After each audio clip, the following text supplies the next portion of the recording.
senior most of MLA mada khoi CM gi phamse pin na bagi khana basu loi khre ha bagi madu chumambe chumam da be madu paper da yawo ba pham de ni ko za adu sai matang ji kamai tham paper da yawo ba kano si liran sai ha jaki bodo paper da yawo ba se MLA oiri ba kamus ngang pa dugi oi matungin na koi report na khol sengol ai ne ba ko eta phage semna te ba acha area si juta ai phadna social media gi platform thagal lak pa khuding mak thaja bi ganu gai to basi di to koi honorable kano man so MLA ha koi ujari ko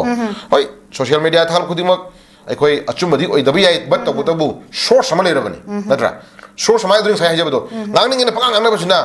si ai koi na ha ba te ba republic di mamang da sunyo da sarkar amala ani ha ba je MLA man ha ba ne ba natra adu di MLA man ha ba wai je hajdi eje leader ne ma leader na ngang wai khoi la le logdra ba adi mana phangi source no kai phangi no ba adi mana ngangai ba wadu di su tangai phadna sagar ama semani hai tar ga di manung source no le bum tu adu so unra ngone ba media kam unra ngone ba ko adi kana or pia leader je hangam su jai kana or pia di na ka mana ajum san senior most leader da lak pia ngai har ba su jai ba ko ado hai ba kam su du su musagi mana or ni ga ha ba su ngam de ba tra adum akhoi ngai kari ai ni lanchot pina kai ba lanchot pina kai na khoi gi wasak pada kai tai khoi mapan ai de do adu gi type ta khoi gi lirin wasak pa je khoi gi khongba nam su ang koi ga han han de parma ne panghai da hai ga lo de praja sing gi wa bu khoi na heng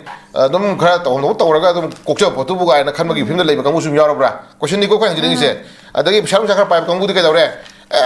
pang to lo panghai hai lo re heng khoi praja sing ji de election me ada pasha kar pira pangai de le recommend mi yarong ne bako adum si khar u khar to ni praja si muna chit namna wa halle praja si namna mi pa halle praja si ngasi namna ma kha chingdar thamaga moina leaders ni ngasi dum sarani mo sanabi yarne ha jabe lam lakre bako adu let's see yenge praja si gi marakta su tangai phadana khoi hojiti yamna chakhma matam ore ko chakhma matam ore kana kari oi no ngangni was kari no haining was kari same chabna si pngai yaroi natra aduna dum tholkani ko tholakani aduna koi ipai bui por khuba khunna mari sini tro khuba khunna mari sini ko khuba sum oya dedana khunnam gi numsida iduna matam ma su lakani praja gi matam lakini ko praja gi marakta well qualify oiba well ekadi yamna matik chara ba mayama chhatra mayama na ha mayama hogole na ha mayama masagi senthol bi le job na ha mayama ko war hora jo ga talaga sai phom chara ba na ha mayama ko mayam lei ri ba ko sigo mayam ji oiba adum freedom lakini ba ko aduna yengji let's see o more te piwa phom te MLA ga je pokthor ko dagi halamana magi ni ena adum number 4 lakna te ko election board for change haibani election board change haibani to election je awon board awon mam lak haibani aduna chahi manga manga pi te ne rishman ngi da ngang thor e ba to me am je ekoi noi to am le ko ana ekoi haijin ngi si leibaki interest ro ang hning e ko oi magi machin thi ba ngang da ba mana to ngam da me am le bi ai to ga su aduna partam thama ka da leibaki be shula ka na di ekoi na papers na sum yeng bi yo ba ngasi ba ko MLA sin ngang ngang ise nushina ba phaja ba hai bo di noi asidi mi khoi ju pa me khoi ju hai di anyone kana mi mitro ngang ngasi ba ko da khoi lin ju mangai phana nushida mi do ekoi nushina na bi khoi hora ji ke no hai ne ba thamo da di but lore ya da thamak to crime to mi hali mi dubu mi halaga imang da mi halaga ichani chi ma geng rep to le mi dubu ai nang nushina ji ko nang ala to phate ne hai ya matan ti ba ko geng rep to ba mi hala mi du di eswa lu gi matung na phara kan da ma do way thar kan da ma do tung law to ya de ko hai do mi gi do ne bro adu gumba manipur thugai na chile ba kang bu sing gi patata ngasi ba ko MLA am da ko mi ma halaga na condemn hai lore to condemn magi letter to sinna adi asuk ko do ko condemn tawre ga yam pik na khon pik na condemn tawre ga ha kan ni lin ko khar lega di bokho ko sok pukhala ne ko khale nushida ma chumine ga pithribi gi ngasi pithribi gi power lebak sing manung da america gi ngasi trump na america gi president trump na ngasi ngaw ge ro fai ge ra wari ne hajil parmani ko mana ngasi as a president mo na tawri thok to mama lebak ki ni ma natro ngasi mana lowning gi thodang to ning se mama lebak ki ne ma adu taragadi mana tawning thok to tawri do taragadi isam jana di terrorist kanguna terrorist thok to ra khoi sum yeng lai dori bra yala jo kasum lai bo akhoi gi MLA sing ji de ka to ge bu asyam na ngasai kare haini dharam da yam na luppa ba ko akhoi gi adagi kaidam haining de lin ko lai haktak ta bau to ne lai gi wori leina bau da lai gi wori leina ra bau da lai matam da june afaba phata ba je leini ko lai phata ba lai afaba natro lai phata ba ga lai afaba ga je matam buna mak da kasu nung sinara leite natro lai phata na to thabak to afaba kangu na ga thok na badum horai lai afa kang bu hing na afa thok tor ka dum char bonai na tro adu mai na same thing haju shui khoi society si da samaj si da phatta bai bang afa ngai lei budum ko phatta kang bu to thenam chang ro adu na Bharat की prime minister फाउर यार नरेंद्र मोदी जीजू को जी हापुर दिन white जिन को अदना जीजू पृथ्वी की मनुंग दा अफाउ प्राइम मिनिस्टर मोनी ngasi sakhanari se इंडिया जी प्रमोट होना होना इंडिया जे मगुन लेबा इंडिया जे लानमी दा दु लेनम होना बा दु मयाम दा एक्सपोज हो गन होना का ngasi अफाउ रे ने को अदना अमा उपम चंग है बनि खाइन बोतो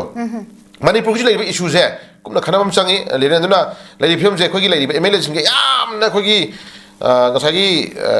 मोइसे हिंसा तौदिदबको हिंसागा तौदिदब मपुनसिदा सांगागा हलक्तबा मपुनसिदा अखोगी सांगागा थोग चरक्तबा यामना अखोगी लाइनिंग असेंग मुनिगी टाइपतको लेबा अदुगुंबा भक्तगा माली अखोई कमुसिंजिको अदो असेंग तरंग तरंग थमोइ सेंगबा पुरा सेंगबा भक्तगा माली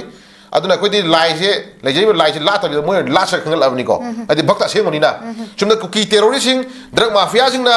बिचम हाटपा तुप्पा कावबा थिनबा मनिपुर थुगाइ होननि जे सुना कंदा मोयना नुंसिमिनासिने ना सुम तौलेनेबको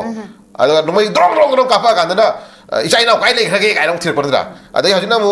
पीआर लेखरे खै उपाय लेते खुथांगपा पेपर सिना सागी फजा फजा बोय हाय अन भक्ता सेंग या माली नोइते दना हजिना फिल्म जे सम लगांदा सीएम जे सीएम ओइनिंग ममिजी याम याम ग्रे को अदुना सीएम ओइनिंग ममिजी याम बनिना खोना हाइजनिंग इदना ngसाigi यारगना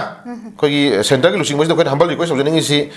खोई amana oirasu koi kasubudi kai de ko adu yamna khoi kare hani chief minister si pibi ro ma ko adu yenani ba mui manga truk to adu su dum cm ha post to mangdana ba tare ko khoi deputy cm je manga ko thambiro ko yenan biro nu yenadana dum to wi ro adu amtadi manipur si kan bi ko deputy cm na manga thamgira tara thamgira thambiro cm ba ma ko su cm na padi yare dana lirin ko cm ha post cm ha ta dum na padi yare dana cm na pa deputy cm ha gera Deputy CM 1, 2, 3, 4, 5 hai gara dagi somna kanda koi paper da oja ngang ba koi han me hai tare ko yam ai ba me am do su tangai phadana koi kai no scientist olan gera ta kana ngasagi kai no ma MLA har kanda koi scientist kind tha gera thabi daga ne title pi order to biro ko adu manipur si yena han birano yena da bi thamakanda koi manipur jong kana hona bi pham do ai laksage adu na ju le ba angan ba sarukta lenga ama soida semlakpa yai na panari se sidi adum ngai hajagi budni ko again reminder oina toksin laganda February gi taik 3 gi mamang da nampu saphuda lenga ama lakhu yai ko lenga to yamna sang chap to khangde ko lenga to sang chap chap ba khangde nampu saphu ni hoi torgani oheni mami choi organi ko tabu to madu gi lenga tu na manipur project yai fana ba thak tawdra ha bedum madi question amadum lei ko wang amadum lei ana hajule phim je lenga sema kera semo era khoi bandu da kai thoi na khoi nang de tabu project gi lei sentiment ji khangbiu project sentiment sum sangdara ba प्रजा ईश्वर है निको मियाम की खोंजे ना जे ईश्वर की खोंजे का चमा नहीं को अदना कछवानी का लेते अदना हजु लेफिम जे जनवरी था की ममांग दा ngasi जनवरी था की सॉरी लास्ट लोरे को 31 ngasi end of day ni लोरे ngasi मुसगा सेमद्रगदि जनवरी था लेतेद्रा ममांग जनवरी था हम मी अदगी डिसेंबर था क्रिसमस ममांग क्रिसमस की गिफ्ट तोरनी हम हायर मी अदि कई ममांग मा हायर दाने प्रमाणे ए तौना हदक सगा सेमद्रदि कोई तुए हायर मनी केरोने का मसोंग फंदर या पदंगा मम याम लेतनि प्रमाणे को अदि मताइ द मंगरा ना नामु 26 रिपब्लिक डे सिदा कोई गिफ्ट एंटर अनि गायना सगा मा सेम कोई गिफ्ट एंटर अनि हाइद्रो अदि गिफ्ट तोरना बा आदा पुल्ल थमी को बॉक्स मा याम चाव बॉक्स मा खोगी लई परेंगा लेंगदना खोतना खोगी मणिपुर का सगा सेमना कोई बॉक्स मा सेम थमी बॉक्स को तंगाइ पेर का खोई यमिना तारे नत्रा ता तंगाइ फदना हजुक से डिप्टी सीएम डिप्टी सीएम 1 2 3 4 अते ते हाइनर गोम से लिरिन को डिप्टी सीएम पाम्बा लो हाबदि यादबा सीएम दे ओइनिंबा डिप्टी सीएम ला लै हाबा कांगु सिंजे याना द कांगु सुम लैबनिना सिगी जमेला हुनरी बगाना बे आमि सुम हुनदना यानादना सुम यानर द उतार गदिना सगा सिंग सिंग दबसु जाय को ऑप्शन नि खतनि सगा सिंग दबसु जाय कमाइना मोय मसे नुसिनद्रमिना मोय मसे जे अमतो लीडर खम गमद्रमिना मांगे बसु जाय नत्रा दु सेंटर की दि के दौरे स्टेट अमदा एब्सोल्यूट मेजॉरिटी फंगोइ टू इफ ओइबिया बले लगदी एब्सोल्यूट मेजॉरिटी फंगद्र बाबुदा नमफु साफुदा सरकार सेमले नै निगनत्रा अदमाइना मणिपुर की ओइना लै फिल्म सिदा सेंटर की ओइना दि सरकार अमा सेमलन बाय बजे मोगी अपामनेबा मरमदि मोगी सगी डबल इंजिन हाइता ने को मोगी लेंगा अमा लै मोगी लेंगा अमा लै गाय बदो हाइबि याना बिदम दबदि सेमलन बजे मथौ नेबको अदा सेमलन होनर को द सगी लैबा सगी लीडर पाम मे आबजिंदो अदुगी मरतंग सगी क्लास लांगदना मान ओइरदि सुयाव याव रगा हाइबा गंबा thằng nào phàm miêu gì thằng ấy đó bùn lỡ lại mình sinh nhảm ta cái gì anh sẽ đi xem mình tập gì em cũng đó là yên bắt ta này học trực tiếp lila gì hay đi CD khuyên là cái suy là sẽ xem một đâu vân xin tàu đâu vân hay bây giờ sẽ extra load đó cái số đó khá là thôi xin lấy bây giờ mình lấy mình nè sẽ cái xem mình cái xem mình rồi chú center cái lúc sinh mới khuyết cái cũng khá phải lấy mình nè co center cái lúc sinh mới party cái này co đó là lấy mình nè politically mà cái right đó mình bị thôi lấy mình nè tôi right to आगे lấy mình sinh mới đó cũng là xem gì cái đó mình xem thế mà xin học là đi daga oi daga khalak bako daga oi khalak ba du ma timing do moi age mutta le re bako khoi sigi manipur gi le ba leader singi mutta di khoi na moi kuntra na lang ise sidi handa di choira ro he ka haiba ga mi thadu khoi le dra mi na age mutta le ra mi na age muttu yeng ta re hoji ko age muttu ngara han home minister do asam da lai pau tai ko na khoi sali leader me khoi sali hoji ko khoi sali ni na moi thoi do na dum yeng ta re ko adu bu sara sem ba je nung nung sinara di ahing ngi wari ni tra ahing ngi wari ahing do wasat rai ni da dum ahing do wasat rai ni duna wasat na ba ngam godra ngam do yeng ta re ado kaya mu ya nung sinaba chimba da nung sinaba ya ming do manung da waset paring leng ba ha kai na khoi gi nung sinaba gi ma le dai ne ga no lirin moi ma sengi nung sinaba paring ji koi paring ka no ji leng ba de khoi yeng ta re ha ko ana sida khabar da slightly cm oirak pa yai haina khana ba singi ma ta khunna ba ju hengal ali haina mina ko manung khre le mani yang asih kan, ini tu nak kau ju, segi macam segi mana kita kau ju praja amu ina, segi dum why ko, why hai besi, isha gi lagi ba, iman lebak segi lagi ba, segi iman lebak nusi bagi nanti iman lebak segi tahun methok macam segi mana kita, terus mesti tiang macam segi awal besi nanti nak kita hai tu macam tentang segi no magi sul saja di iman iman macam praja macam tiang awal macam segi urkan dah, kau yang mana tu macam jauh ya buku, ada kau ju lagi te, kau ju lagi te. Lajide ko lajide tabu lajide ko khoi na mu awa ba tar ba sinung yung yeno khona padi kitang mitai pitam do pai laite ko ni ko na laiba leaders hi ta pa na khoi ka hai ni sumna kanda sangsan ate lup mayam na su ka dore ngasagi luhong khongdong bok da de karma bok da pisa sangan da na bagi ngasagi to kholai ni ko sumna kanda nang tomong ma kamu hai ta re ko MLA minister singi oi video kamu singi na ka dore ke sumna kanda ngasai ka hai ni karo lak changna suna kan tholai mi gon tra khena ise adugi lak changna mayam duna lai na ba yum thangna ba yum mari manga khoi de yogi tra su ko thangna ba yum mari manga da kari chari kari thai hangi ra kan da no magi masa emission to bagi na tra kan ing manu ana ya ki yaw thani ba wa su da kitang mateng bang bi ra adu su shone nu sibi na itare ko adu na jilai film je ngasai gi lerin oi sima khoina pa ma khuding mak simi khuding loin to ha ba du ya de ko adu ra ga su leader ma hai sigi ma gon tok se to honi mo potoni ko asi moi da awa nang de moi da chaitheng nang de saka semi tu sunu moi da ka du gi leite prajana wari moi da ka khang de moi da chap chana dum gom pham to moi dum phangi gom ngi pihom to pa dum kana ba benefit khuding moi enjoy tawri ko then lan tawre ngasi mi mange moi ma chama su sok te mang de natra moi ma chama su de chalu nu ko tawru nu ko nang Delhi chani ngasu Guwahati chani ngasu se check mana ba thoka thalaga flight ta pai ko to ko halak ko da sune noi makha da lak ko da ne noi adu to ko ko flight ta lo gai na ha yam ingna thok chani bani na sai awa ba khang de ko adu sidi kai dawre khudong thiban nang hiba kamu sing ji sai mioi bai se khudong thiban nang ka da di afaba khara phata khara thu e ko adi mioi bai je noi na mak oira ka do mang ta ri por khudong khoi han ubang ba ta bani na choira ka da di mioi bai je to honing da na ma adu ka to ri no ka do chat ri no ka do ma du hai no ai si miyam gi dum hai na pham tho por na ma ne ko adu na da den nungai thi da hai ka mu sum yaw ne ko adu ma mayam sing do lai ba leader sing gi lifestyle di moi thok tre ko moi da di kada wi to ri no hai wa ji ma suai yaw dre moi di dum nungai ba da sat le na moi di praja awa su ubangam dre ko adu na yeng asi praja sing ju gyan tam mi ku poi re adu gyan tam ma tam moi re asi praja sing ju ko ai khoi kai do ko da ga ba se ai khoi kai do mi na ji ge kai do ko da ga ba je khoi fre no ta moi re phana hai sa bai wa ni leader ma ne na ngasi ma ma le ba nung si ba sarang ngang wa me am se ai khoi kitang ta wai ba ko adu na aji ngang bi paper de no yaw re ngang mi am ji ko adu na ngasa gi ngang hai ngang na se lan pamba irang pamba si praja ta hal le ko khoi praja sing na irang chapa ta pamba praja sing na irang pamba ta pamba praja sing na lan pamba ta pamba gi phin ngang ba emel choi yaw ri ba dum ko sin wai te praja sing na ngasi ta le ba demand khudi mak se ILP gi demand hai ro MLA kari ba gi masa masu shou yaw ri ni